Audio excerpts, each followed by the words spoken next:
Hey guys, this is Cam from 15. I am back at it with another video for you guys.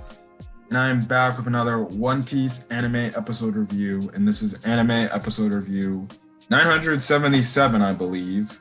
If I was right about that. Hopefully I'm right about that.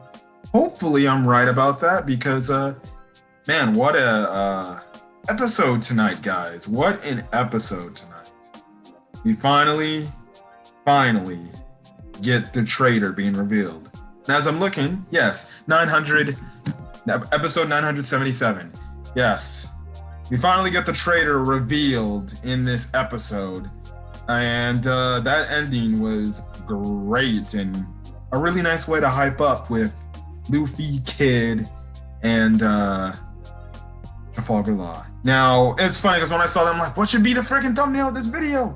What picture should be the thumbnail? The Kanjuro evil reveal or that? So what I'm gonna do is the Kanjuro, or obviously as you click in the video, the Kanjuro reveal is definitely gonna be the thumbnail of this this picture. But at the same time, next week, since I figured that there's not, unless there's like gonna be all three of them together, next week where you got the end shot of the three side by sides, Kid, Law, Luffy, or Kid, Luffy, Law. That will probably be the thumbnail for next week. But what a chapter. What an episode, man. What an episode. So let's get down to it because, hey, let's get down to it. So the episode starts off where we kind of somewhat last left off so many episodes ago before the backstory of Odin happened. And that's when obviously Kinemon and the others realize that none of the allies are there to help or be there to assist, and they're wondering what's happening. Anyways, they get on the little dinghy of a boat and everything, and that's when they're just like, you know what? We need to find out who this apparent traitor is. Like, it's making no sense to the fact that this apparent person knows every step of the thing. And that's when you have, you know, a fight amongst a little mini squabble amongst the scabbards and stuff like that. And they're all trying to figure out, like, who would do this? Why would you do this? You know? What's your reasoning behind betraying us, betraying Odin's will and everything? And that was the whole thing. And it's like, why would these people betray Odin? Why would somebody betray Odin? And you just have it where you get into it back and forth of, like, for example, Kiku is like, Kinemon, we need to find out who the traitor is. Like, if we go into this alone, we're fighting a losing battle, because guess what? If we know there's a traitor amongst us, who's gonna stop them from just backstabbing us during the fight and everything? And it's creating a squabble and everything.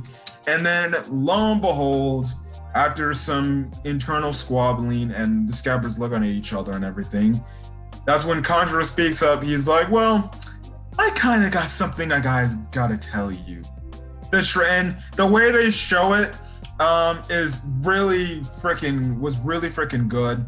You just had Kanjuro's lips, and then it just gave that evil smile, and that's when he's like, I was the traitor all along. And essentially he goes down the entire rundown and everything. And obviously he's like, well, my name was not this name. You know, I forgot what they said his name was, but my true name is Kurozumi Kanjuro, which makes complete sense when you go back to his backstory. You understand why his parents were targeted and persecuted, because at that time of Wano, the only family members that were persecuted was the Kurozumi clan.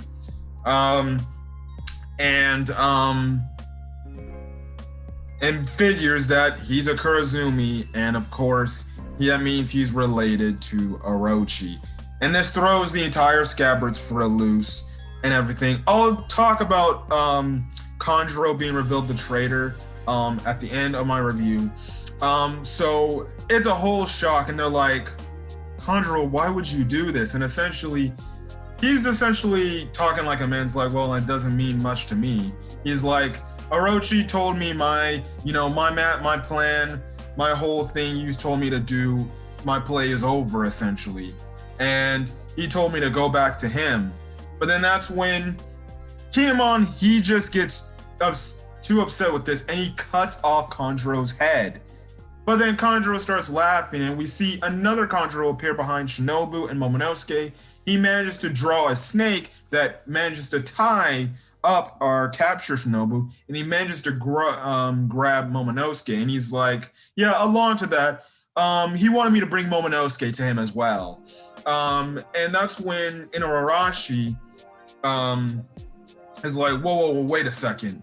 Kanjuro couldn't draw this good all along, and this isn't the Kanjuro we knew we could draw, and obviously, I think it's like I said it last week, like, Kanjuro, if he was a traitor, could have been faking it the entire time by making piss poor drawings. And we can see this guy can actually draw with an artist's touch, essentially.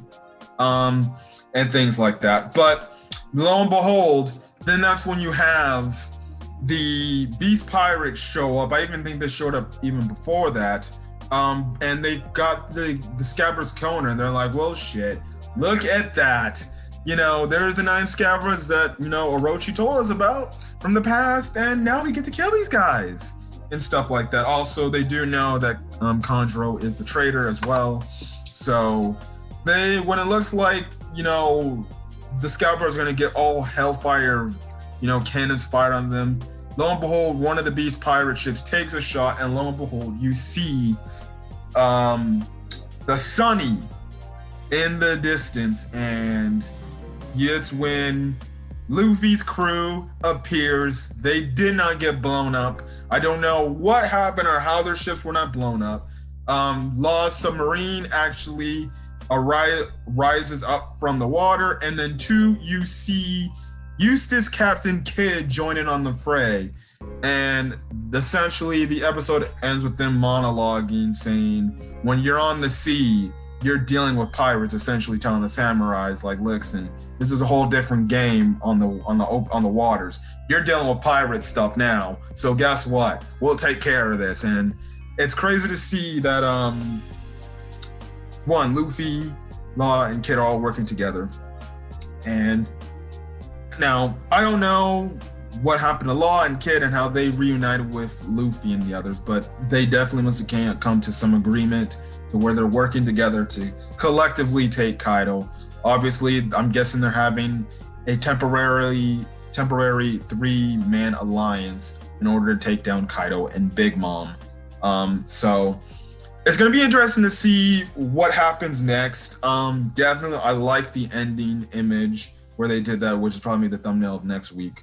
Because next week they're going to go all out against the Beast Pirates. I'm guessing just showing how much stronger they all are and stuff like that. Now, the revelation on the traitor reveal for Kanjuro, honestly, you could kind of see it coming from a mile away. That was Kanjuro this entire time. I did like the reveal they did in the anime, how they revealed it, because they built it up really pretty good and everything.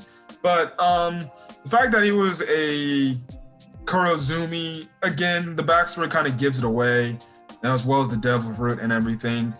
So to say it was pretty predictable, to be honest.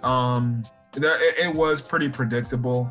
I'm not to say I'm not mad at it, but hey, sometimes predictable things are a good thing. But by the moment they essentially gave away the backstory a bit, it's like you could probably tell who it was. So if you're watching the anime, you're anime only, you probably knew who it was. You just needed the confirmation, and there you go. Which essentially makes you even more pissed. Like, this dude literally followed Odin for all these years, and he stabbed him in the back from day one. That's horrible and stuff like that. But yeah, it's gonna be very interesting to see what happens next in the story. But the true battle of Onigashima hasn't happened yet, but we're getting close to there. But other than that, I thought it was a solid episode. There was a lot of flashbacks and stuff like that to draw out the episode, obviously, because, hey, it's One Piece. It isn't a One Piece episode if we aren't drawing out episode lengths, because, hey, you know, it's the anime, and the anime does that. So yeah, and then also too, they went back to the original eye catches. They didn't have the new eye catches they had like during the Odin backstory. Um, I'm still questioning why there is no other eye catchers for the other Straw Hat Pirates. It's only Luffy and Zoro. I'm guessing the one thing is Choi wants to be cheap and not give us that unless they're gonna make new eye catches soon, but who the hell knows? But again, I thought it was a solid episode. Probably another. This was a pretty quick review, but other than that, I'm your guy for guys. If you guys like the video, leave a like. Put in the comment section your thoughts on this week's episode, your thoughts on the Kanjuro Trader reveal, as well as hit that subscribe button if you want to get more One Piece anime content. Other than that, guys, I'm gonna get out of here. Hopefully, you guys have a great rest of your day. Until then, guys, I'll see you guys in the next video. See you guys later. Peace.